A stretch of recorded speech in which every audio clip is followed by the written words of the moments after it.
नमस्कार दोस्तों, आपका मेरे चैनल में स्वागत है।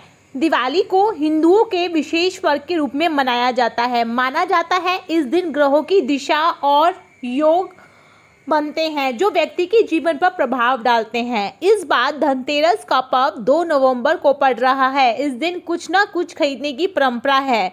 आप जानते हैं इस दिन इस परंपरा के अलावा एक और परंपरा यानी कि यमराज को दीपदान करने का भी निर्वहन किया जाता है। पुराणों के अनुसार धनतेरस के दिन ऐसा करने से अकाल मृत्यु का भय खत्म हो जाता है।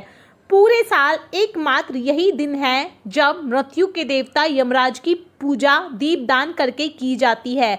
हालांकि कुछ लोग नरक चतुर्दशी यानी कि छोटी दीपावली के दिन भी दीपदान करते हैं। चलिए जानते हैं धनतेरस को लेकर क्या कहता है हमारा पुराण। स्कंद पुराण में धनतेरस को लेकर एक श्लोक मिलता है। इसके अनुसार कार्तिक मास की कृष्ण पक्ष की चतुर्दशी के दिन सायंकाल के समय घर के बाहर यमदेव के उद्देश्य से दीप रखने से मृत्यु का निवारण होता है। वहीं पद्म पुराण में माना गया है कि यदि आप कार्तिक मास की त्रयोदशी के दिन यमराज के लिए दीप देते हैं, इससे मृत्यु का नाश होता है। आइए जानते हैं यमराज की कथा के बारे में। जहां पर ऐसी घटना हुई जहां पर यमराज के दूतों के भी आंसू नहीं रुके। पुराणों में वर्णित कथा के अनुसार एक समय यमराज ने अपने दूतों से पूछा कि क्या तुम्हें प्राणियों के प्राण हरते हुए दया नहीं आती?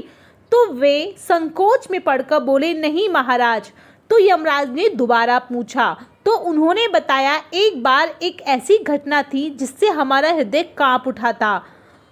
हेम नामक राजा की पत्नी ने जब एक पुत्र को जन्म दिया तो ज्योतिषियों ने नक्षत्र गणना करके बताया, जब भी ये बालक विवाह करेगा 4 दिन बाद वह बालक मर जाएगा। यह जानकर राजा ने बालक को यमुना तट की एक गुफा में ब्रह्मचारी के रूप में रखकर बड़ा किया। एक दिन जब वह महाराज हंस की बड़ी युवा बेटी यमुना तट पर घूम रही थी तो वह ब्रह्मचारी युवक उस कन्या पर मोहित हो गया और उसने गंधर्व विवाह कर लिया। लेकिन जैसे ही 4था दिन पूरा हुआ, राजकुमार की मृत्यु हो गई। अपने पति की मृत्यु देखकर उसकी पत्नी बिलख बिलख कर रोने लगी। उस नवविवाहिता की विलाप सुनकर हमारा हृदय भी कांप उठा। यमदूतों ने कहा, उस राजकुमार के प्राण हरण कर हमारे आंसू नहीं रुक रहे थे।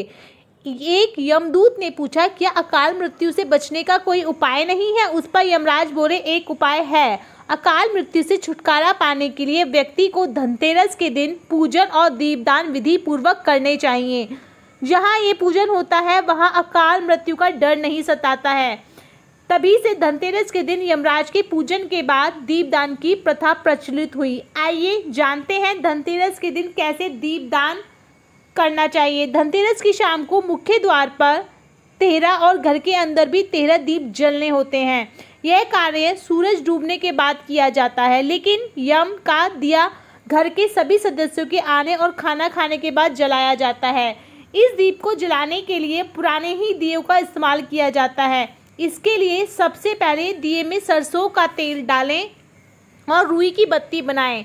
इस दिए को घर में ही जला लेना चाहिए और घर के बाहर इसे दक्षिण की ओर नाली या कूड़े के ढेर के पास रख देना चाहिए। इसके बाद यम दीप दान मंत्र का पूरी श्रद्धा के साथ उच्चारण करना चाहिए और हाथ जोड़कर घर के सभी सदस्यों की लंबी आयु की प्रार्थना करनी चाहिए। उसके बाद बिना देखे उस दिए को घर के अंदर दियों को छोड़कर घर के अंदर आ जाना चाहिए। तो वीडियो को लाइक करें और मेरे चैनल को सब्सक्राइब करें, साथ ही बेल आइकन का बटन भी प्रेस कर लें। आप सभी को धनतेरस और दिवाली की बहुत बहुत बधाई और शुभकामनाएं।